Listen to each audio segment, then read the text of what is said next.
They said no man would ever choose the scarred sister. They said she'd live in shadows, forever invisible and unwanted. But when the richest rancher in Montana walked into that church, he looked right past the beauty queen and chose the one nobody wanted. What he didn't know was that she carried a secret that could destroy them both. And what she didn't know was that he was hiding something that would change everything. This is a story about scars that run deeper than skin, secrets buried in blood, and a love that refused to stay silent. Stay with me until the very end, and don't forget to like and subscribe. You won't believe where this story goes. Save your sister. Scarred woman's chosen over beauty queen. Then rancher's secret changes all. Natasha, save your sister. The words cut through crackling flames and choking smoke. 15-year-old Natasha stood at the top of the burning staircase, her mother's face visible through the inferno below, already half consumed by fire. Mama, no, I can get you. Save Lily, promise me. 10-year-old Lily screamed from the window behind Natasha, frozen in terror. The ceiling groaned, beams splintered overhead. Natasha had seconds to choose. She chose her sister.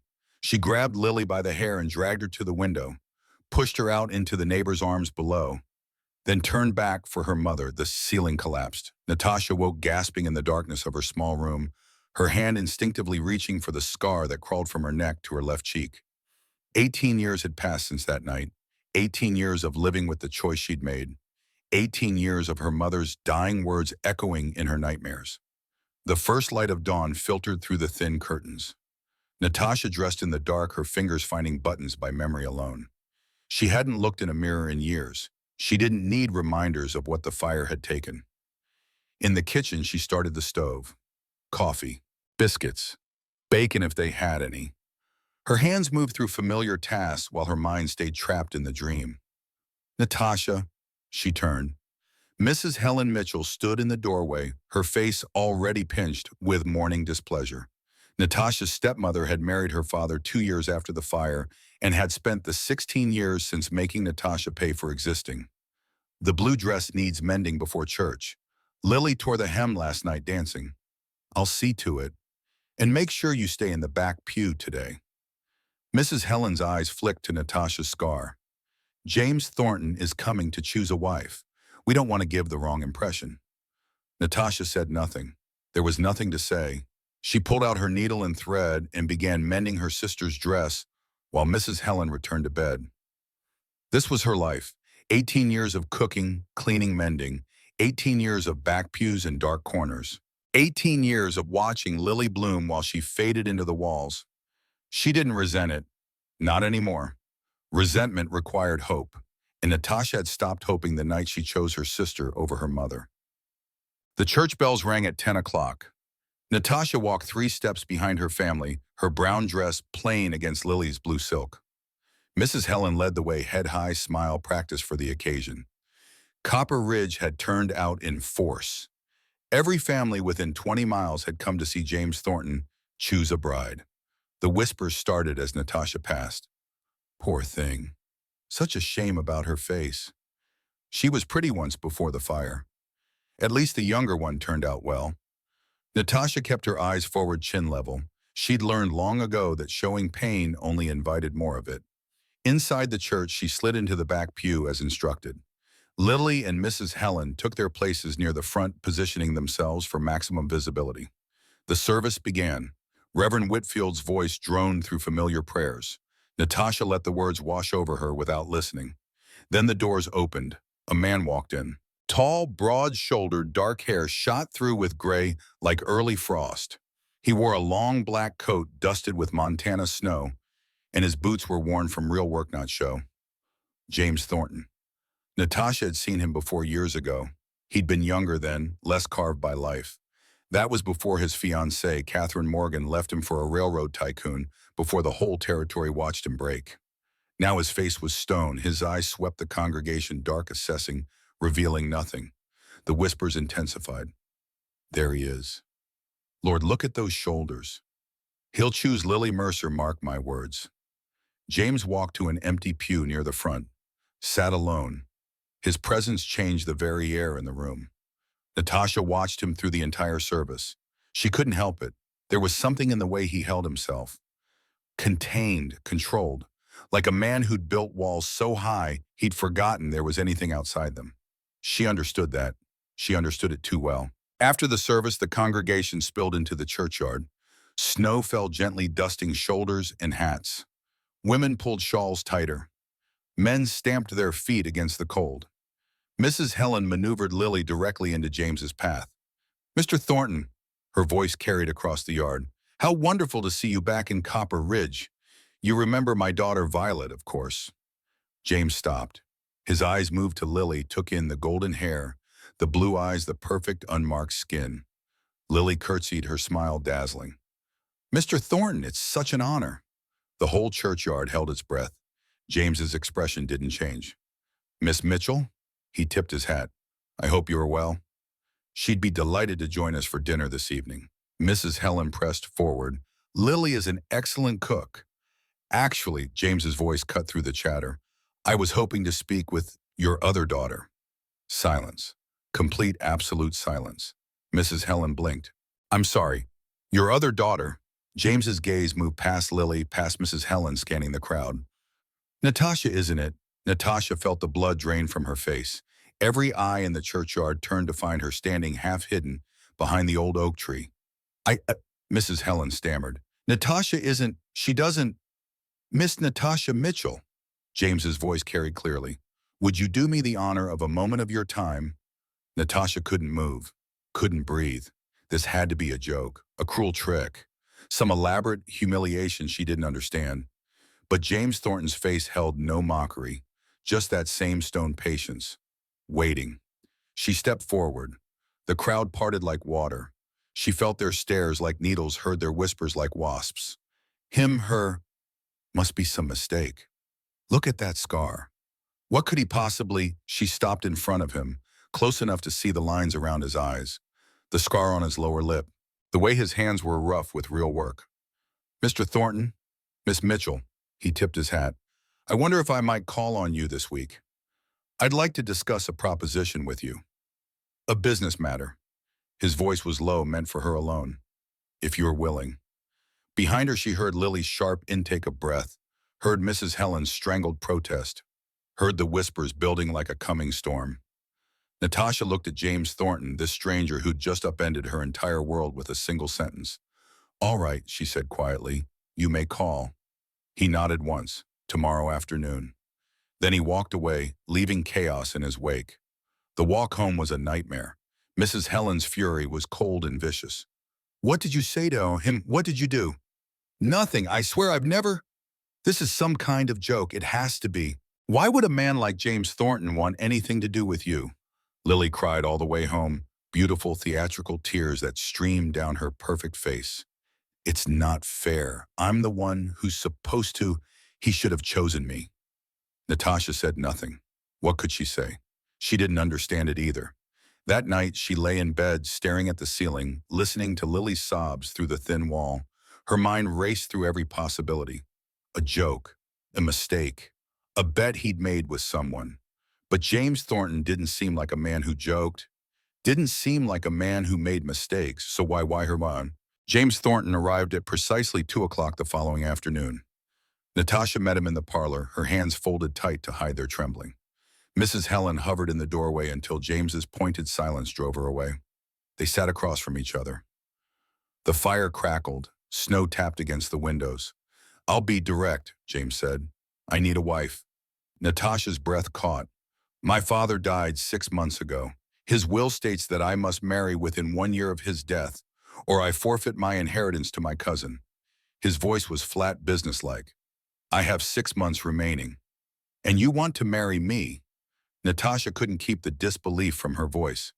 "I want a business arrangement, not a love match." James's eyes were steady on hers. "I've had love. It nearly destroyed me. I'm not interested in experiencing that again." Natasha absorbed this. "You want a wife who won't expect feelings." "I want a partner, someone practical, someone who understands that this is a transaction, not a romance." He paused. "I've watched you, Miss Mitchell. At church, in town. You work harder than anyone I've seen. You manage your family's accounts, you run their household while they take credit. You've been watching me. I notice things. His jaw tightened. I also noticed that you're not pursued by other men. That means you won't leave me for a better offer. Won't use me as a stepping stone to someone richer or more handsome. The words landed like stones. Natasha felt them bruise. You chose me because I'm safe, she said, her voice flat. Because I'm scarred and plain and desperate enough to say yes. James didn't flinch. I chose you because I believe we can be honest with each other. Because I think you understand what it means to survive without hope. Natasha stood abruptly, walked to the window, looked out at the snow falling soft and white, covering everything ugly in clean brightness. My father would have called this insulting, she said quietly, being chosen because I'm the one no one else wants. Your father isn't here, and I'm not offering insults. James's voice came from behind her. I'm offering security.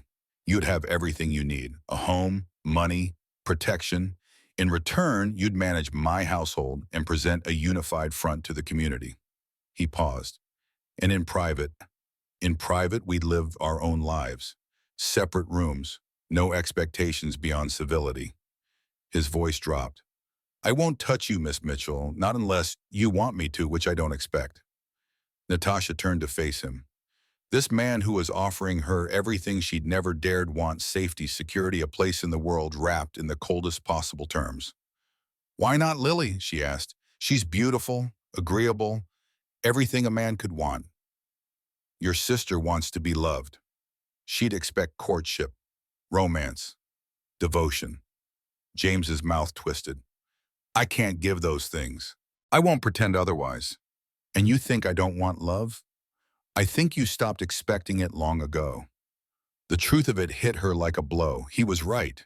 She had stopped expecting, stopped hoping, stopped believing that anyone would look at her scarred face and see anything worth wanting. You're cruel, she whispered.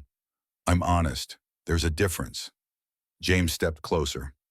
I'm not offering you a fairy tale, Miss Mitchell. I'm offering you a life, a real one, with respect and partnership and more comfort than you've ever known. Natasha looked at him, at this heartbroken man who'd seen through her so completely. If I say yes, she said slowly, what happens? We marry before the month is out. You move to the ranch. We fulfill the terms of my father's will and secure the inheritance. He met her gaze.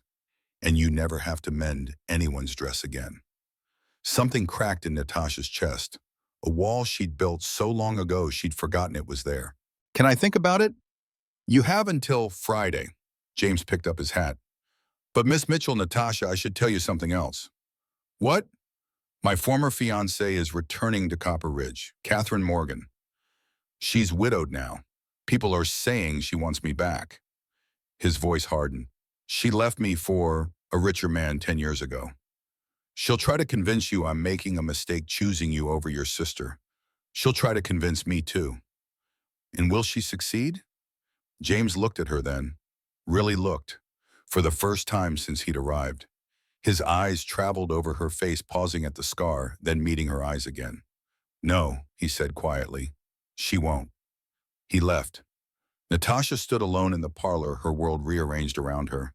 A man had just asked her to marry him, not because he loved her, not because she was beautiful, but because he thought she was strong enough to survive a loveless life beside him. It was the strangest, saddest, most hopeful thing that had ever happened to her. The confrontation came that night. Lily burst into their shared room, her face twisted with fury. How dare you? Natasha looked up from her mending. Lily, he came here to court me. Everyone knows that. Lily's voice broke. And you stole him. I didn't steal anything. He chose wrong. Lily grabbed the dress from Natasha's hands and threw it to the floor. You're supposed to stay in the background. You're supposed to be invisible. That's the deal. That's always been the deal. Natasha stood slowly. Her hands were shaking, but her voice was steady. I saved your life, Lily. Oh, here we go. The great sacrifice, the noble sister who ran into fire.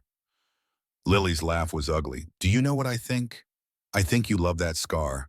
I think it's the only thing that makes you special. Something snapped inside Natasha. Special. Her voice rose.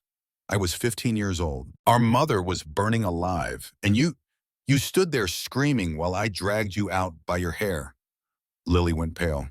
I could have run the other way, Natasha continued. I could have saved myself and left you to the flames. She stepped forward, and for once Lily stepped back. But I didn't. I gave up everything for you. My face, my future, every chance I ever had at love. And you've never once said thank you. Silence. The fire crackled. Snow fell outside. I didn't ask you to save me, Lily whispered. No, Natasha said. You didn't. She picked up the dress from the floor, smoothed its wrinkles with hands that had stopped shaking. And I didn't ask to be your invisible sister for 18 years. But that's what we got. Lily's lip trembled. Are you going to marry him? Natasha looked at her sister, the golden hair, the blue eyes, the perfect unmarked face. Yes, she said quietly. I am. Martin. Friday came with a hard freeze. Natasha met James at the church witnessed by Reverend Whitfield and no one else. Her family refused to come. The town had not been invited. She wore her best dress, brown wool, carefully mended clean, if not beautiful. James wore the same black coat from Sunday snow on his shoulders. The vows were simple, clinical, a legal transaction dressed in sacred words. I do, Natasha said when prompted. I do, James echoed. The ring he slid onto her finger was plain gold, heavy, real. You may kiss the bride, Reverend Whitfield said, though his eyes held doubt. James leaned in. His lips brushed her forehead, not her mouth, brief and formal. Mrs. Thornton, he said. Natasha Mitchell became Natasha Thornton with no fanfare, no celebration, no hope. Just a quiet exchange of promises between two people who'd stopped believing in love. The wagon ride to the ranch was silent. James handled the horses. Natasha sat beside him, her single trunk in the back, her old life shrinking behind her. She looked at the gold band on her finger, felt its unfamiliar weight.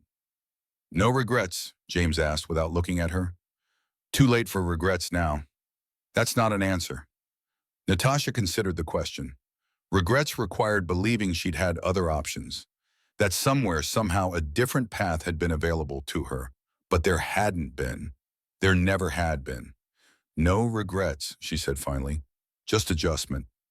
James nodded. His jaw was tight, his hands steady on the reins.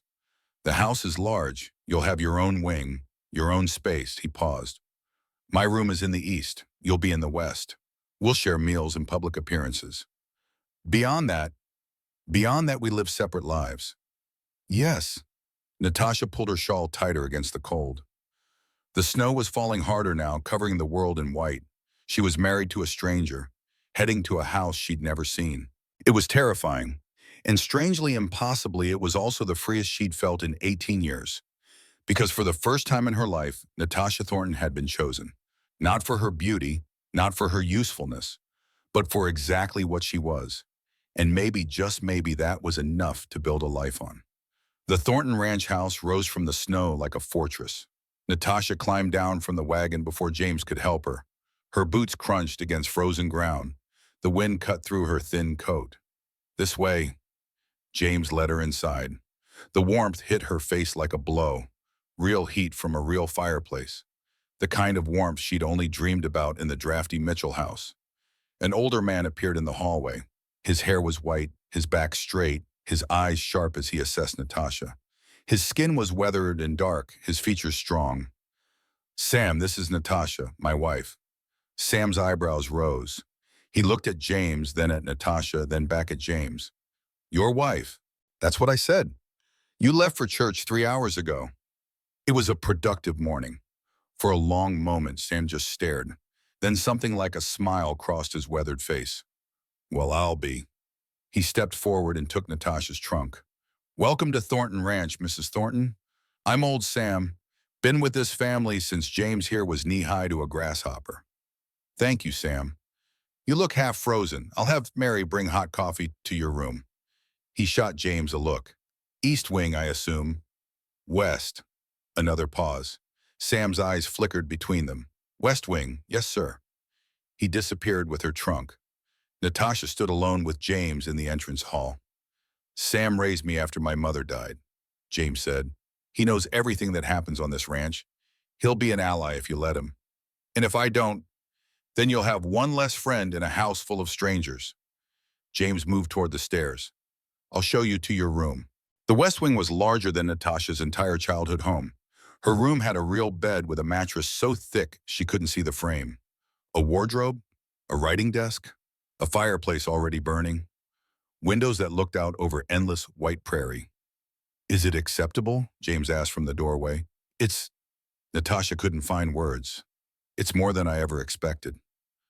"Good." He stepped back. "Dinner is at 7. I'll send Mary to help you dress." "I can dress myself." "I'm sure you can, but you're the mistress of this house now.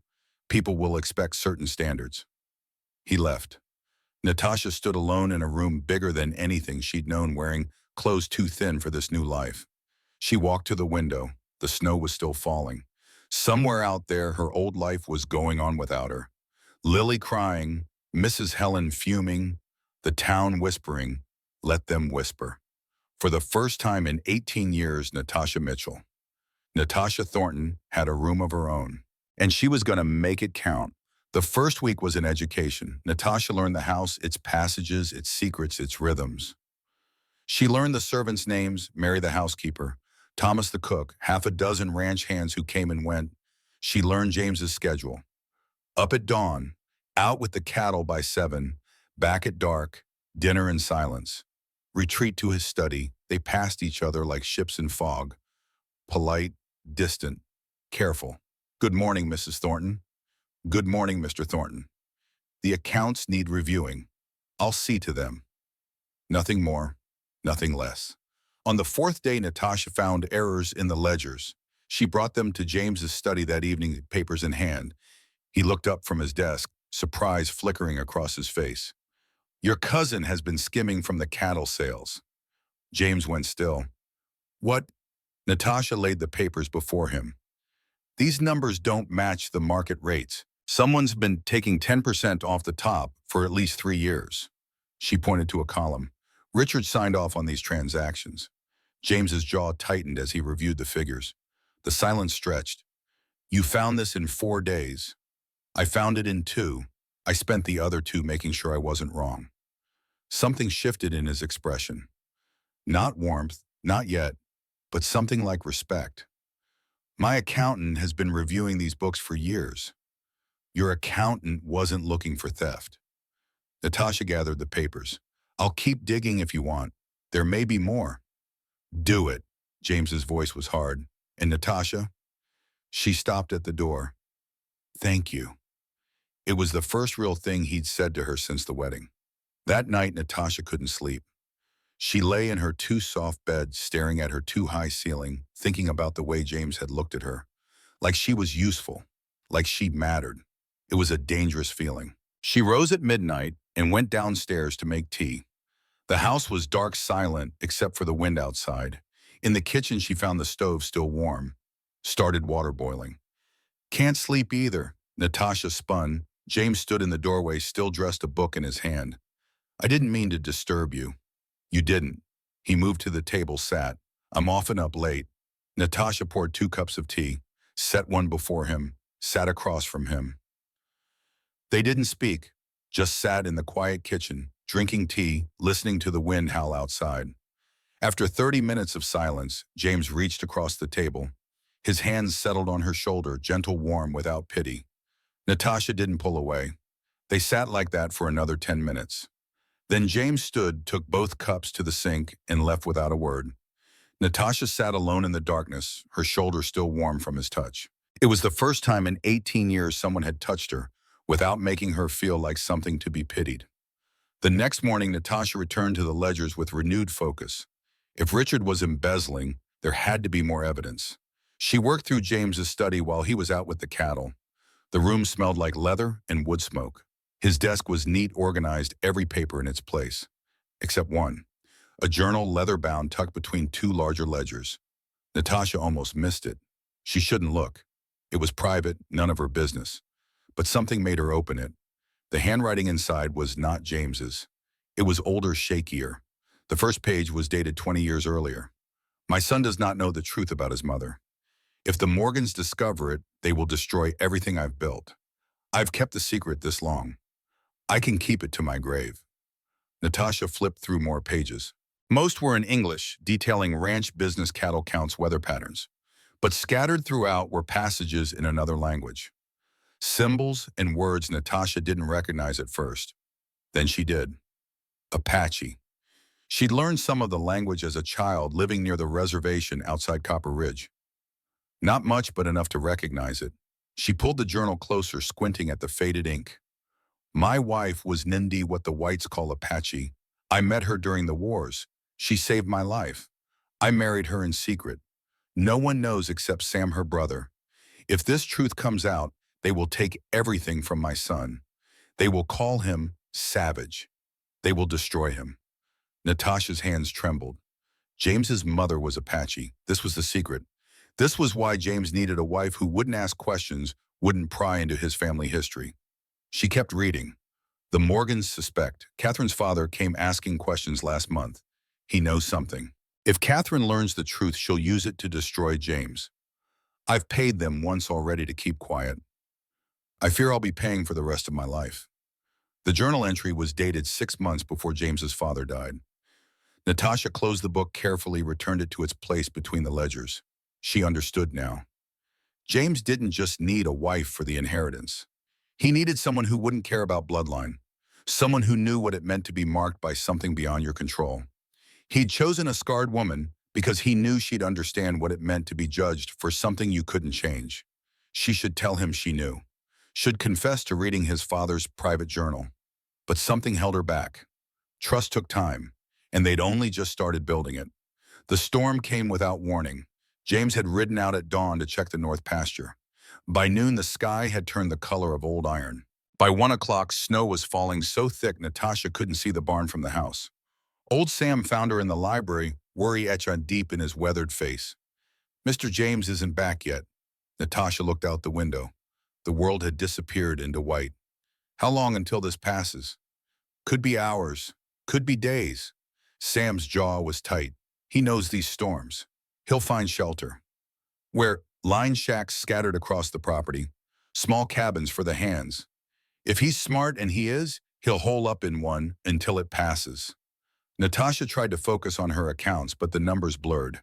She kept seeing James out in that white hell, alone, freezing. By 3 o'clock, she couldn't stand it anymore. "I'm going after him." Sam grabbed her arm. "Mrs. Thornton, you can't—" "I know this ranch. I've studied the maps. The nearest line shack is 4 miles northeast. In this storm, you'll be lost in minutes. Then I'll be lost looking for my husband, instead of sitting here doing nothing." Natasha pulled on her heaviest coat. "Saddle me a horse, Sam, or I'll do it myself." Sam stared at her for a long moment. Then something like approval crossed his face. "You're braver than you look, Miss Thornton. Or more foolish. Sometimes they're the same thing." 20 minutes later, Natasha rode into the storm. Sam had tied a rope from the barn to the fence line, giving her a guide for the first quarter mile. After that, she was on her own. The wind tore at her clothes. Snow blinded her. Cold cut through her coat like knives.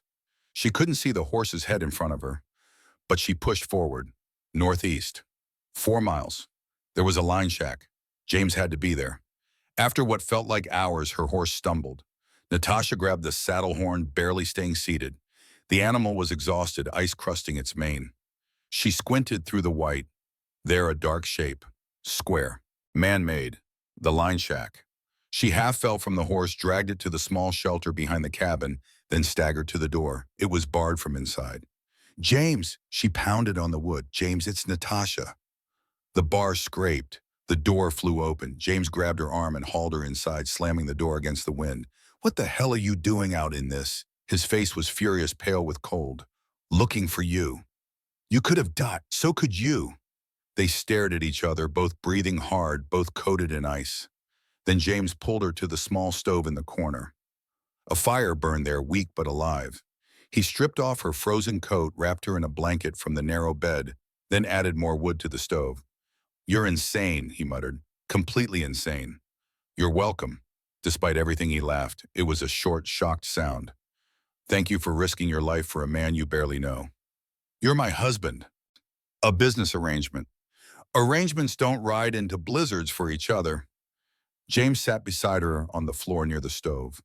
The shack was barely 10 feet square, one room with a bed, a stove, some supplies. They'd be here until the storm passed. Hours or days, Sam had said. Why did you really come? James asked quietly. Natasha looked at the fire. Because I didn't want you to die alone. That's not the only reason. No, she pulled the blanket tighter. It's not. Then why? She turned to face him. In the firelight, his eyes were dark, unreadable. She could tell him about the journal, about knowing his secret, about understanding why he'd chosen her. Instead, she told him a different truth. Because somewhere along the way, this stopped being just business. James went very still. I know you don't want feelings, Natasha continued. I know that wasn't the arrangement. Her voice cracked. But I can't help what I feel. What do you feel? The question hung between them. Outside, the storm raged. Inside, the fire crackled. I feel like I finally belong somewhere, Natasha said. Like someone finally sees me. Tears burned her eyes. I've tried to stop it. God knows I've tried, but I can't. James's hand came up, touched her face. His thumb traced the line of her scar, gentle as rain. You were never invisible, Natasha, he said quietly. Not to me. Then why did you choose me, the truth, this time? He was quiet for a long moment. The fire popped. Wind screamed outside. 10 years ago, he said finally, I loved a woman who looked at me like I was her future. Catherine. She was beautiful, charming. Everything a man was supposed to want. I know. What you don't know is that I gave her everything. My heart, my trust, my vulnerability. His voice hardened, and she threw it away for a man with a bigger bank account. Left me standing at the altar in front of the entire territory. Natasha's chest ached for him. I swore I'd never be that vulnerable again, James continued. Never let anyone close enough to hurt me. He looked at her. So when I needed a wife, I chose you. Because you thought I was safe. Because I thought I was safe. His hand still rested on her face. I thought you wouldn't make me feel anything. Wouldn't ask for anything I couldn't give. Wouldn't break through the walls I'd built. And now, James's laugh was bitter. Now I lie awake at night thinking about you.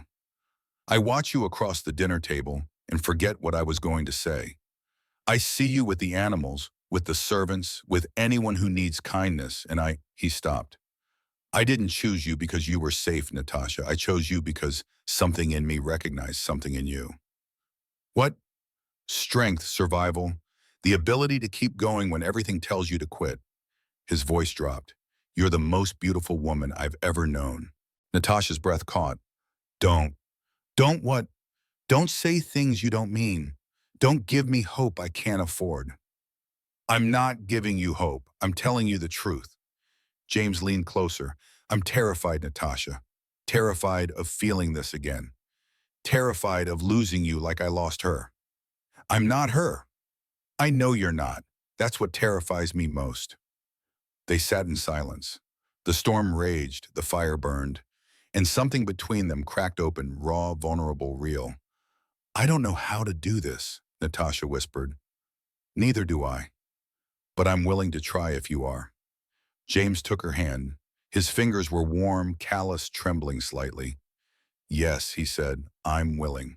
He kissed her. Not a forehead kiss, not a duty kiss, a real kiss, tender, hungry, full of everything they'd been holding back. Natasha melted into him. Her hands found his shoulders, his arms wrapped around her. The cold faded, the storm faded, everything faded but this. When they finally broke apart, James pressed his forehead to hers. We're going to have to figure this out, he said. I know. Oh, it's going to be complicated. I know that too. Catherine will try to destroy it. Let her try. Natasha touched his face. I've survived worse than Catherine Morgan. James smiled, the first real smile she'd ever seen from him. Yeah, he said, you have.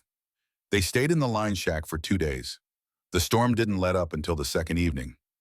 During that time, they talked, really talked, about his mother, about her mother, about the scars they carried, his invisible hers written on her skin. James told her about growing up never quite fitting in, always feeling like he was hiding something, even though he didn't know what. Natasha told him about the choice she'd made in the fire, the guilt she'd carried for 18 years. Your mother asked you to save Lily, James said. You honored her dying wish. That's not guilt, Natasha. That's love. I could have saved her. Maybe. Or maybe you'd have died trying and Lily would have died anyway. He pulled her closer. You made an impossible choice with the information you had. You were 15 years old. Stop punishing yourself for being human. It was the first time anyone had said that to her. The first time anyone had told her she was allowed to forgive herself. When they finally made it back to the ranch and old Sam was waiting on the porch, his face cracked into a grin when he saw them riding together, James's arm around Natasha's waist. Storm get bad out there? Sam asked innocently. Bad enough, James said. I see. Sam's eyes twinkled. Well, welcome home. Both of you. That night, Natasha didn't go to the West Wing. She went to James' room in the East Wing. And for the first time since their wedding, they slept in the same bed. Not for appearances, not for duty, because they wanted to. 3 weeks of happiness. Natasha learned what it meant to be loved, really loved. Not the dutiful affection of family obligation, but the fierce, consuming love of a man who'd chosen her despite every reason not to. James learned what it meant to trust again, to let someone past his walls, to wake up beside another person and not feel afraid they'd leave. They spent mornings reviewing accounts together, afternoons riding the property, evenings talking by the fire about everything and nothing. Old Sam watched them with satisfaction. About time, he muttered to Mary, the housekeeper. About damn time. The ranch hands noticed the change. The servants noticed. Everyone noticed. Natasha Thornton was no longer the scarred stranger James had married out of necessity. She was the mistress of the house, the woman the boss loved, the one who'd turned a cold fortress into a home, and it terrified Catherine Morgan more than anything else could have. The carriage arrived on a Tuesday morning. Natasha was in the kitchen helping Mary prepare breakfast when Thomas the cook brought word. Visitor coming up the drive. Fancy carriage. Woman inside. Natasha's heart sank. She knew before Thomas finished speaking. Catherine. She wiped her hands on her apron, smoothed her hair, and walked to the front entrance. James was already there, having seen the carriage from his study window. They stood together as the carriage pulled up. As the door opened, as Catherine Morgan descended in a dress of blue silk that had no business in Montana winter. Catherine was beautiful. There was no denying it. Blonde hair, blue eyes, perfect skin, everything Natasha wasn't. But there were cracks in the perfection now, lines around her eyes, a tightness to her mouth, desperation in the way she held herself. James, Catherine's voice was musical practiced. I've come home. This isn't your home, Catherine. James's voice was ice. It never was. It should have been. She moved toward them, then stopped when she saw Natasha. Her eyes swept over the plain dress, the scarred face, the work-roughened hands. So you're the one. I'm his wife. How quaint. Catherine's smile was sharp. Tell me, does he still have nightmares about me? Does he still call my name in his sleep? He sleeps quite peacefully, actually, Natasha said calmly. Now, if you'll excuse us, I need to speak with James privately. My wife stays. James's hand found Natasha's, gripped it tight. Whatever you have to say, you can say it in front of her. Catherine's composure cracked. Just for a moment. Then she smoothed her face back into beauty. I made a mistake 10 years ago. I see that now. Her voice turned pleading. I was young, foolish. I chose money over love. But my husband is dead, James. And I realize now what I lost. You lost nothing, James said, because you threw it away. We could start again. I'm married, Catherine. To her, Catherine's laugh was ugly. You can't possibly love her. Look at her face, James. Look at that scar. You chose her to hurt me, didn't you? To show me what I threw away by picking the most pathetic. Get out. James's voice was so cold it stopped Catherine mid-sentence. Get out of my house. Get off my land. If I see you again, I'll have the sheriff remove you. Catherine's face went white, then red. You'll regret this, both of you. I came here to give you a chance, James. A chance to fix your mistake. But if you won't listen to reason, the only mistake I made was ever believing you loved me, James said. Now get out before I throw you out." Catherine fled to her carriage. Before she climbed in, she turned back. "This isn't over," she hissed. "Not by half." The carriage rattled away. James turned to Natasha. His hands were shaking. "Did you mean it?" Natasha asked quietly. "About loving me?" "Every word." "You didn't say it before. In the line shack." "I should have." He pulled her close. "I love you, Natasha. I didn't mean to. I didn't want to. But I do." Natasha felt tears spill down her cheeks. "I love you too." He kissed her right there in the doorway, deep and real and full of everything they'd been too scared to admit. When they broke apart, Natasha was laughing. She didn't know why. She just was. "What?" James asked. "I spent 18 years thinking no one would ever love me, that my scars made me unlovable." She shook her head. "And now the richest rancher in Montana is standing in his hallway telling me he loves me. Is that hard to believe?" "It's impossible to believe." "Then I'll keep saying it until you believe it." James pulled her close. "I love you, Natasha Thornton. I love your strength. I love your kindness. I love your terrible jokes that aren't actually funny." "My jokes are hilarious." "They're really not," he smiled, "but I love that you think they are." Natasha rested her head against his chest, listened to his heartbeat, let herself believe just for a moment that this was real. But even as she stood there, safe in his arms, a cold dread settled in her stomach. Catherine's parting words echoed in her mind. This isn't over. And Natasha had the terrible feeling she was right. The letter arrived 3 days later. Natasha was in the library when Mary brought it. A cream envelope, expensive paper addressed to James Thornton in elegant script. "Came from town," Mary said. "Messenger wouldn't say who sent it." Natasha turned it over in her hands. No return address. She should wait for James, but something made her break the seal. The words hit her like a physical blow.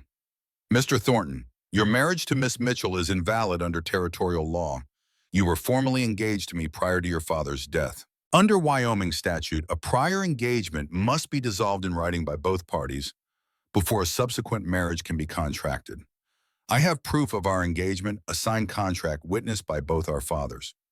I also have documentation that this engagement was never formally dissolved. Furthermore, I possess correspondence from your late father that reveals certain truths about your family that would be of great interest to Montana society, truths that would destroy your standing in the territory. I will be filing a petition with the territorial court to have your marriage annulled unless you agree to the following terms. 1. Divorce from Miss Mitchell within 30 days. 2. Payment of $50,000 for breach of contract. 3. Transfer of the northern quarter of Thornton Ranch to my ownership. If you refuse, I will make public both the invalidity of your marriage and the secrets your father died protecting. You have 1 week to decide. C. Morgan. Natasha's hands shook so badly, the paper crinkled. The library walls seemed to close in around her. Invalid, annulment, secrets. Catherine knew about James's mother, about the Apache bloodline, and she was going to use it to destroy everything. "Natasha." She turned. James stood in the doorway, snow on his coat from the morning ride. His face changed when he saw her expression. "What is it?" She handed him the letter, watched his face as he read, watched the color drain from his skin, watched his hands tighten on the paper until his knuckles went white. "That lying," he stopped, took a breath. "This isn't true, Tisham." "Which part?" "The engagement was broken when she left. Everyone knows that." "But was it dissolved formally in writing?" James was silent. "Was it?" Natasha pressed. "I don't know," he admitted. "I never thought after she married Harrington that I assumed assumptions won't hold up in court. And this threat about my father's secrets." James looked at her. "What does she know?" Natasha's heart hammered. This was the moment. Tell him about the journal, about reading his father's private words, about knowing the truth he'd been hiding. "I found your father's journal," she said quietly. "A few weeks ago. I shouldn't have read it, but I did." James went very still. "I know about your mother," Natasha continued. "I know she was Apache. I know your father kept it secret to protect you. And I know the Morgans were blackmailing him." She waited for anger, for betrayal, for him to throw her out for violating his privacy. Instead, James sat heavily in the nearest chair. "How long have you known?" "Since before the blizzard." "And you didn't say anything." I didn't know how, and it wasn't my secret to share. Natasha knelt in front of him. James, I don't care about your bloodline. I never did. But Catherine will use it to destroy us if we don't stop her. How his voice was hollow. She has legal documents. She has leverage. She has fear. Natasha interrupted. Fear of ending up alone and destitute. Fear of losing the only chance she has at security. She gripped his hands. But we have something she doesn't. What? The truth, and people who'll fight for it. They rode to town the next morning, James to find a lawyer, Natasha to find her sister. She found Lily at the boarding house where she'd moved after their mother's death the previous year. The small room was neat but sparse. Everything Lily owned fit in a single trunk. Lily's face paled when she saw Natasha. I heard Catherine Morgan was back, Lily said. I heard she's challenging your marriage. She is. Mother's going to testify for her. Natasha's stomach dropped. What? Catherine visited her yesterday, promised to pay off Mother's debts if she testified that you knew about the engagement before you married James, that you trapped him deliberately. Lily's voice was small. Mother agreed. Of course she did. Natasha, I'm sorry. Don't. Natasha held up a hand. I didn't come here for apologies. I came here to ask you a question. Lily waited. The night of the fire, Natasha said. Do you remember it? Lily's face went white. I was 10 years old. I don't. Do you remember silence, then quietly, yes. Do you remember what Mother said to me? Lily's eyes filled with tears. She told you to save me first. And I heard her. Lily's voice broke. I was awake. I was at the window. I heard Mother screaming at you to save me, to leave her. I heard you crying. I heard everything. Natasha felt something crack open in her chest. You knew. All these years you knew. I didn't know how to tell you. Didn't know how to admit that I'd been awake, that I'd heard that I'd lived 18 years knowing you made that choice because Mother begged you to.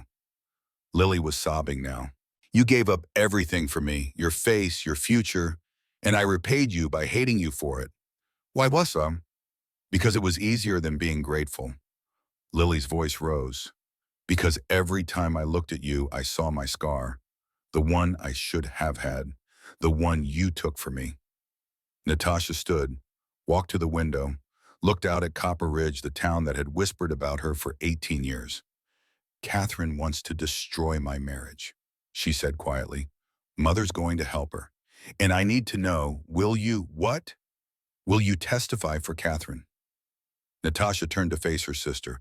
Will you help them call me a liar and a schemer? Will you help them annul the only real happiness I've ever had? Lily's face crumpled. No. Even if Mother disowns you, even if it costs you her support. Yes, Lily stood. I'll testify for you. I'll tell them the truth that you didn't know about any engagement, that Mother is lying, that Catherine is desperate. She crossed to Natasha. I'll tell them that you're the bravest person I've ever known, and if James Thornton had any sense, he'd get down on his knees every day and thank God he found you. Natasha felt tears slip down her cheeks. Thank you. Lily pulled her into a fierce embrace. I'm sorry, she whispered. For everything. For 18 years of everything. I know. Can you forgive me? Natasha pulled back, looked at her sister's tear-stained face. Ask me again in 18 years, she said softly. We'll see where we are. Lily laughed through her tears. Fair enough. They returned to the ranch to find old Sam waiting on the porch. His face was grave. Mr. James is in his study with the lawyer, Sam said. But I need to speak with you first, Mrs. Thornton. What is it? Sam looked at her for a long moment. Then he said, I know what Catherine Morgan is threatening, and I know the truth she's planning to expose. Natasha's breath caught. I'm James's uncle, Sam continued quietly. His mother, my sister, was Inde, Apache. We grew up in the territory before the wars. His weathered face was sad. When the fighting started, she saved James's father's life, nursed him back to health. They fell in love. But society wouldn't accept it, Natasha said. No, so they married in secret. James's father brought her here, told everyone she was from back east. I came with her as her servant to protect the secret. Sam's jaw tightened. We've lived that lie for 40 years. And the Morgans found out. Catherine's father discovered the truth about 10 years ago, started demanding payments to keep quiet. That's why James's father agreed to the engagement to keep the Morgans pacified.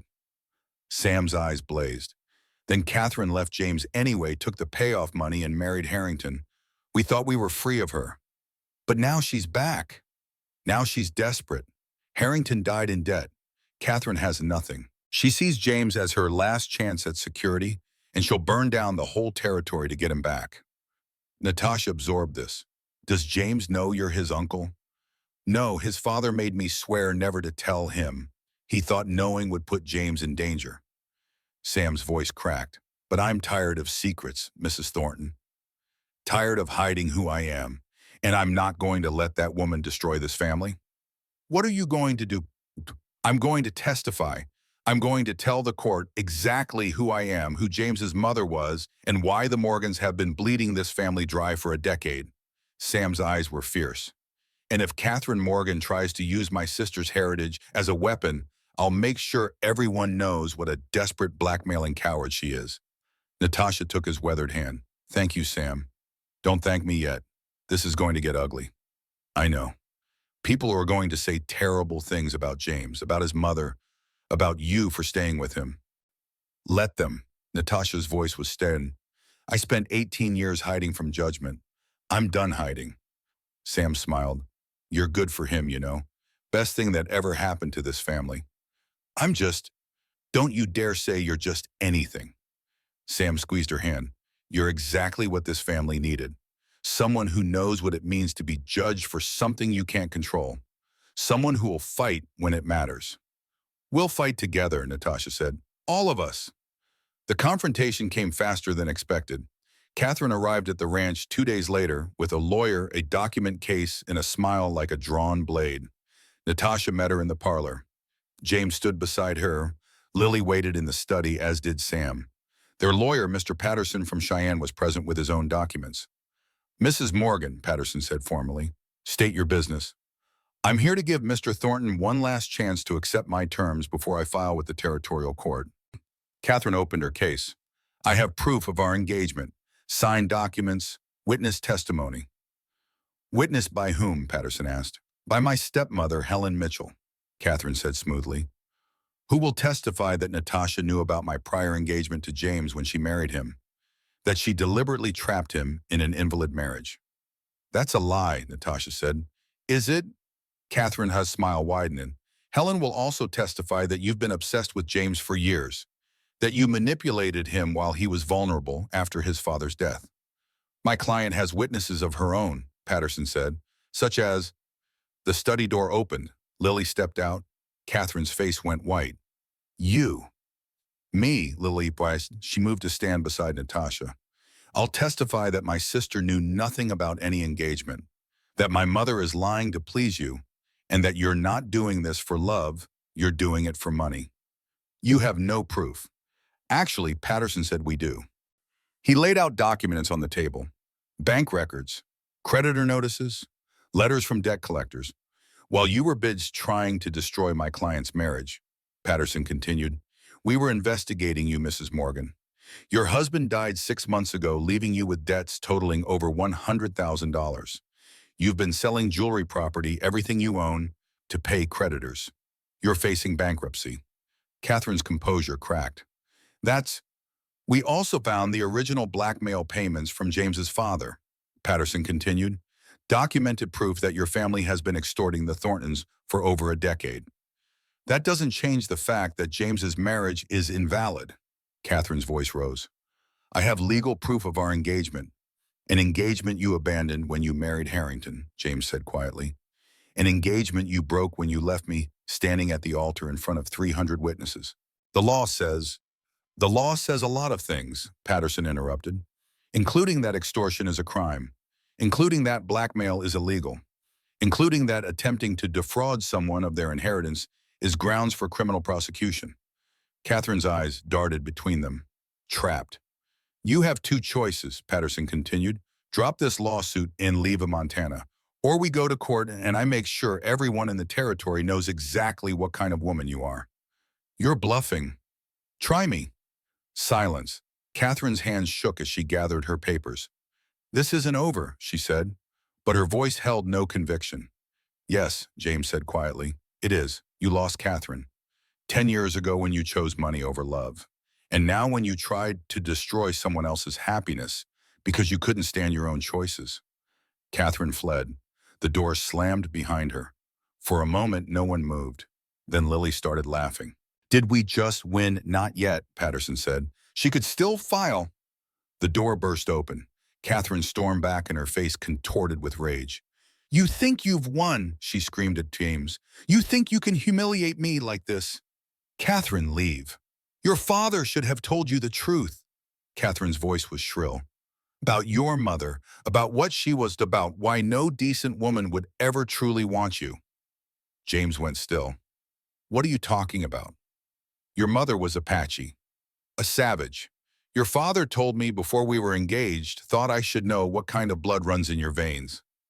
Catherine's laugh was ugly.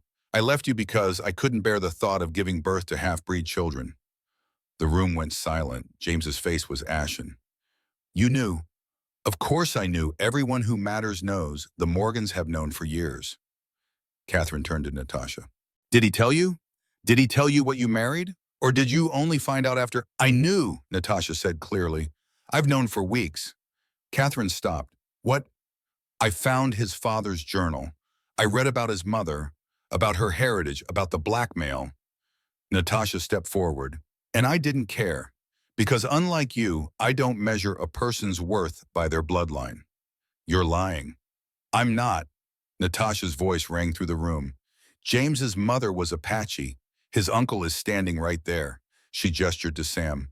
"And I'm proud to be part of this family." Catherine's mouth opened and closed. No words came. Sam stepped forward. "My sister was Aldi, Apache. She was brave, kind, and stronger than any woman you'll ever be, Catherine Morgan."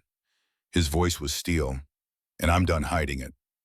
This is," Catherine was stammering now, "when the territory finds out." "Then they'll find out," James said. He took Natasha's hand. "I'm not ashamed of my mother. I'm not ashamed of my heritage. And I'm not going to let you use it as a weapon." Catherine's face twisted. "You'll regret this, all of you. When society shuns you, when your ranch fails because no one will do business with a half-breed." "Get out," James said. "Now, Ditam. You can't get out." Catherine stumbled backward, turned, fled to her carriage. But before she climbed in, she turned back one last time. Her face was white with fury. "Your father didn't die in an accident," she said. Her voice was cold clear. "I killed him." The world stopped. "What?" James's voice was barely a whisper. "I killed him," Catherine repeated. "He was going to tell you the truth about your mother, going to stop paying us, so I made sure his horse spooked on that mountain trail." She laughed, a horrible broken sound. "Richard helped me. We planned it for weeks, and no one ever suspected." She climbed into the carriage. "If I can't have you, if I can't have this life, then neither can you. Enjoy your half-breed legacy, James. Enjoy being destroyed by it." The carriage rattled away. James stood frozen. Natasha felt his hand trembling in hers. Then he collapsed. Patterson sent for the sheriff immediately. Catherine was arrested before she reached town along with Richard Thornton. Both confessed under questioning Catherine to murder Richard, to being an accomplice. They were sentenced to hang, but the damage was done, the secret was out. James's heritage was public knowledge. The territory's reaction was mixed. Some families cut ties immediately, refused to do business with Thornton Ranch, called James a half-breed, and worse, said Natasha had married beneath her, a bitter irony that would have been funny if it weren't so painful. But others, especially the old soldiers who'd fought in the Indian Wars, respected James's honesty, respected Sam's decades of service, respected the family's courage in facing the truth publicly. Slowly, painfully, the ranch found its footing again. James struggled. He'd lost his father twice, once to death, once to murder. He'd learned his mother's identity and his heritage in the cruelest possible way. He'd been exposed to the territory's judgment. Some nights he didn't speak at all, just sat by the fire staring at nothing. Natasha stayed beside him, held his hand, let him grieve. One night, 3 weeks after Catherine's arrest, he finally spoke. I keep thinking about what she said, about my mother being savage, about me being stop. Natasha's voice was firm. Your mother saved your father's life. She loved him enough to hide who she was for 40 years. She raised you. That's not savage. That's sacrifice. People are calling me. People called me a monster for 18 years because of a scar. People are idiots. Natasha turned to face him. You're not defined by your blood, James. You're defined by your choices. And every choice you've made since I met you has been honorable. I chose you because I thought you'd be safe, easy, convenient. And I chose you because I thought you'd give me security without asking for love. Natasha smiled. We were both wrong, and I've never been happier to be wrong about anything. James pulled her close. I don't deserve you. Good thing you don't get to decide that. He laughed. It was a small, broken sound, but it was a start. Spring came to Montana like a promise. The snow melted, the prairie turned green, and Natasha discovered she was pregnant. Dr. Cole confirmed it on a warm April afternoon. Congratulations, Mrs. Thornton. You're about 8 weeks along. Natasha sat in stunned silence. A baby. James's baby. She walked back to the ranch in a daze, her hand pressed to her still flat stomach. She found James in the barn brushing down his horse after the morning ride. He looked up when she entered, his face breaking into the smile he reserved only for her. Natasha, everything all right? You look, I'm pregnant. The brush fell from his hands. You're what? Pregnant. Her voice shook.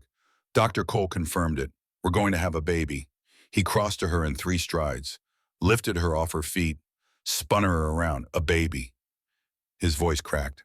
Our baby. Are you happy? He set her down, cupped, her face in his hands. His eyes were wet. Happy doesn't cover it. I thought. He stopped, took a breath. I thought I'd never have this. A family, a future. I'd given up. So had I. And now, he touched her stomach reverently. Now everything's different. Natasha covered his hand with hers. Everything's exactly as it should be. He kissed her deep and long and full of promise. And for the first time in her life, Natasha believed in happy endings. The pregnancy was difficult from the start. At 7 months, Natasha collapsed in the kitchen. Sharp pains, bleeding, terror. Dr. Cole came immediately. His face was grim as he examined her. The baby's trying to come early. We need to stop it. He looked at James. She needs complete bed rest. No movement, no stress, and prayer. The next 4 weeks were the longest of Natasha's life. She couldn't move, couldn't work, couldn't do anything but lie in bed and wait. James never left her side. He slept in a chair beside the bed. He fed her meals by hand. He read to her for hours poetry novels, anything to keep her mind off the fear. You should rest, Natasha said one night. You look terrible. I'm fine. You're not fine. You haven't slept properly in weeks. I'll sleep when this is over. James took her hand. I'm not leaving you, not for anything. What if something happens? What if the baby... Oh, don't. His voice cracked. Don't think about that. How can I not think about it? Every time I close my eyes, I see... Then keep your eyes open. James cupped her face. Look at me. I'm here. I'm not going anywhere. Whatever happens, we face it together. Natasha wanted to believe him, wanted to hold on to hope, but the fear was a living thing coiling in her chest, whispering that she didn't deserve this happiness, that it was all going to be taken away. Old Sam found her crying one morning when James had stepped out briefly. Mrs. Natasha, what's all this? I'm scared, Sam. She couldn't stop the tears. I'm so scared. The old man sat beside her, bed took her hand in his weathered grip. I've been with this family for 40 years. I've seen births and deaths, triumphs and tragedies. He squeezed her hand. And I'll tell you something I know for certain. What? Fear is natural, it's human, but it doesn't predict the future. Sam's eyes were kind. You're strong, Mrs. Natasha, stronger than you know. And that baby? He nodded toward her belly. That baby has the blood of survivors, fighters, people who don't give up. What if I lose it? Then you'll grieve, and then you will try again, because that's what survivors do. He smiled. But I don't think you're going to lose anything. I think you're going to bring a beautiful baby into this world, and you're going to raise it with all the love you never got." Natasha wept, but this time the tears felt different, like release, like healing, like hope. The baby came on a cold October night. Labor started at midnight. By dawn, Natasha was exhausted, drenched in sweat, fighting to bring her child into the world. James held her hand through every contraction, every scream, every moment of agony. "I can't," Natasha gasped. "I can't do this." "Yes, you can. You're the strongest person I know." "I'm tired." "I know, but you're almost there. Just a little more." Dr. Cole worked steadily, his face calm. "One more push, Mrs. Thornton. Just one more." Natasha screamed, pushed with everything she had, and then a cry, thin and reedy and the most beautiful sound she'd ever heard. "It's a girl," Dr. Cole announced. "A healthy baby girl." James made a sound like a sob. Natasha reached for her daughter with trembling arms. The baby was tiny, red-faced, perfect. She looked at her, at this life she'd created, this miracle she'd almost lost, and felt something crack open in her chest. "Hello, little one," she whispered. The baby's eyes opened dark like James's, searching. "She's beautiful," James breathed. "She's perfect." "What should we call her?" Natasha looked at her husband, at this man who'd chosen her when no one else would, who'd loved her through everything, who was now weeping openly over their newborn daughter. "Emma," she said, "for new beginnings." James touched the baby's cheek. Emma's tiny fingers curled around his. "Emma Thornton," he said, "welcome to the world." Emma Thornton turned 15 on a golden autumn day. She had her father's dark eyes and her mother's stubborn chin. Her hair was black as midnight Apache dark people whispered, though never where James could hear. She didn't care. She was proud of her heritage, proud of her family, proud of the scars they'd earned surviving. "Mama," Emma burst into the kitchen where Natasha was baking. "Aunt Lily says I can help with the school pageant." Natasha smiled. Lily had moved to Copper Ridge 5 years ago, opened a school for ranch children. She'd never married, but she was happy, genuinely happy, for the first time in her life. "That's wonderful, sweetheart. And Uncle Sam says he'll teach me some of the old stories, the Apache ones." Sam, who everyone now knew was Emma's great uncle, had started teaching the old ways to anyone who wanted to learn. The reservation children came weekly. Some ranch children, too, despite their parents' objections. Times were changing. Slowly. Painfully. But changing. "Just don't let him scare you with the coyote tales," Natasha warned. "I'm not scared of anything," Emma had declared. She sounded so much like James that Natasha had to laugh. Two more children had followed Emma. Thomas, 13, with his father's quiet strength, and Ruth, 9, with her mother's fierce determination. The ranch had prospered. The northern quarter, the land Catherine had tried to extort, now housed Apache families in partnership with the Thornton Ranch. It was controversial, but it worked. James had embraced his heritage fully. He worked with the reservation, hired Apache ranch hands, refused to hide who he was. Some people still wouldn't do business with him, still called him half-breed, still looked at his family with disgust. But enough people didn't care. Enough people saw the Thorntons for what they were, survivors who'd turned their scars into strength. That evening, the whole family gathered for Emma's birthday dinner. James at the head of the table, Natasha beside him, the children arguing and laughing, Lily telling stories, Sam watching them all with quiet pride. After dinner, James pulled Natasha onto the porch to watch the sunset. "Do you remember our wedding day?" he asked. "Which one, the first or the second?" They'd renewed their vows 5 years ago with all three children present. A real celebration this time, with love. "The first one," James said, "when we stood in that church and promised to be civil to each other. I remember thinking it was the saddest thing I'd ever done." And now, Natasha looked at the life they'd built. The children playing in the yard, the ranch thriving, the family they'd created from nothing but scars and secrets. "Now I think it was the bravest thing I ever did," she said, "saying yes to you, to this life, to hope." James pulled her close. "I love you, Natasha Thornton. I love you too." They stood together as the sun painted the sky in gold and rose, watching their children play, listening to their laughter carry across the prairie.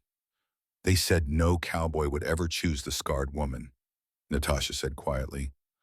They were wrong about everything. Yes, she smiled. They were. The mirror. On the morning of Emma's 16th birthday, Natasha did something she hadn't done in 34 years. She looked in a mirror. Really looked. The scar was still there from her neck to her cheek, a permanent reminder of the night she'd chosen her sister over her mother. But it didn't look ugly anymore. It looked like what it was proof that she'd survived. Proof that she'd loved. Proof that she'd chosen to save instead of letting fear win. Mama, Natasha turned. Emma stood in the doorway. Where did your scar come from? Her daughter asked. She'd asked before, but Natasha always gave vague answers. Today she told the truth. From love, sweetheart, from love. She told Emma about the fire, about the choice, about 18 years of hiding, about James seeing past her scars, about learning that damage doesn't define you, what you do with it does. Emma listened. When Natasha finished, her daughter touched the scar gently. It's beautiful, Emma said. What your scar? It's beautiful because it means I exist. Emma's dark eyes, so like James's, were fierce. You saved Aunt Lily. Lily lived, and because she lived, she introduced you to Papa at the church that day. And because you married Papa, I was born. Your scar is the reason I'm here. Natasha felt tears slip down her cheeks. I never thought of it that way, she whispered. You should. Emma hugged her tight. You're the bravest person I know, Mama, and I'm proud to be your daughter. That night, Natasha told James what Emma had said. She's right, you know, James said. That scar is beautiful because it led you to me. I spent 18 years thinking it made me a monster. And it made you a survivor. James kissed the scar gently. It made you strong enough to risk loving me. It made you everything I needed. Natasha looked at him, at this man who'd chosen her when no one else would, who'd loved her past her scars, who'd given her a life beyond her wildest dreams.